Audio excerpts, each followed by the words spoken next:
अल्हम्दुलिल्लाह खिदमत ग्रुप जिधर भी जाएगा उसको अपना गाड़ी नजर आएगा।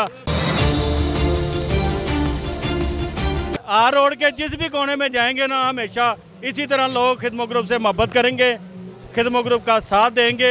और इंशाल्लाह ताला ये पूरे लाहौर को पता है कि हार रोड खिदमत ग्रुप का है और खिदमत ग्रुप हार रोड का है। लोगों की जो मोहब्बत नजर आई वो हमारे मलिक जुनैद साहब की वजह से थी।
इस वक्त हाल रोड मार्केट में मौजूद है और हाल रोड मार्केट की सबसे बड़ी खबर जो है, सदर खिदमत ग्रुप हाल रोड में आज हसन सेंटर 2 में स्टार जोन का शानदार इफ्तिताह आज कर दिया है। ये इफ्तिताही तकरीब है, ये मुख्तसर सी जो इफ्तिताही तकरीब है आज सियासी जलसा गाह का मंजर पेश करने लगी है। जो ही बाबर महमूद अपने मरकजी ऑफिस से निकले तो जगह जगह जहां ताजरान वाले हाना इस्तकबाल किया, भंगरे डाले ढोल की थाप पर, मनो फूलों की पत्तियां निछावर की, वहीं हसन सेंटर 2 आमद पर बाबर महमूद का वाले हाना तारीखी और फ़कीदुल मिसाल इस्तकबाल किया गया। बाबर महमूद साहब हमारे साथ मौजूद हैं। बाबर भाई, हमारे कैमरे के आखिरी मनाजिर मुलाहिजा फरमाए कि जैसे ही आप मरकजी ऑफिस से निकले, हसन सेंटर 2 आमे तक मनो फूलों की पत्तियां निछावर की गई, ताजरान ने भंगरे डाले। क्या देखते हैं कि हकीकी मानों में ताजर तैयार हो चुके हैं इलेक्शन के? आज सेल जोन का इफ्तिताह था।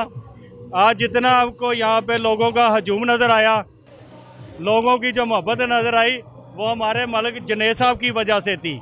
लोग इनसे मोहब्बत करते। आज नई ब्रांच का इफ्तिताह था, आज सारा जश्न उसी का था, किसी और चीज़ का जश्न नहीं था, ना कोई हमारा मकसद था। सिर्फ इफ्तिताह के लिए आए थे। मलिक जुनैद साहब ने ज़बरदस्त किस्म का इफ्तिताह और ज़बरदस्त किस्म का यहाँ पे वेलकम किया है। ये जो पगड़ियाँ खुसूसी तौर पर आपको पहनाई गई हैं, या तो ये शादी पे पहनाई जाती हैं या तो शानदार कामयाबी जो हासिल करता है उस सूरत में पहुंचाई जाती हैं। आज जो आपको पहनाई गई है इसकी हकीकी वजह क्या है? ये हमारी जो सेल जोन दुकान बनी ना, आपने देखा होगा, उसके जो कलर है ना वो ब्लू है। उसी ब्लू कलर को मद्देनजर रखते हुए हम सब ने ब्लू कलर की पगड़ियाँ पहनी है। मेरा आखिरी सवाल आपसे ये है कि ये इलाका है, ये जोन है, ये आपका मरकजी घर समझा जाता है, आपके घर में और आपके दिल की धड़कन समझा जाता है। आज यहाँ आए हैं। अल्हम्दुलिल्लाह खिदमत ग्रुप जिधर भी जाएगा उसको अपना गाड़ी नजर आएगा। आर रोड के जिस भी कोने में जाएंगे ना, हमेशा इसी तरह लोग खिदमत ग्रुप से मोहब्बत करेंगे, खिदमत ग्रुप का साथ देंगे। और इंशाल्लाह ताला ये पूरे लाहौर को पता है कि हार रोड खिदमत ग्रुप का है और खिदमत ग्रुप हार रोड का है। बाबर महमूद साहब की गुफ्तगू आपने मुलाहिजा फरमाई, ये उनका जज्बा था इलेक्शन से मुतालिक। और जो आज बड़ा मामूली सा जो इफ्तिताही तकरीब थी, आज जिस तरह सियासी जलसा का मंजर पेश करने लगी, आपने मुलाहिजा फरमाई। जी।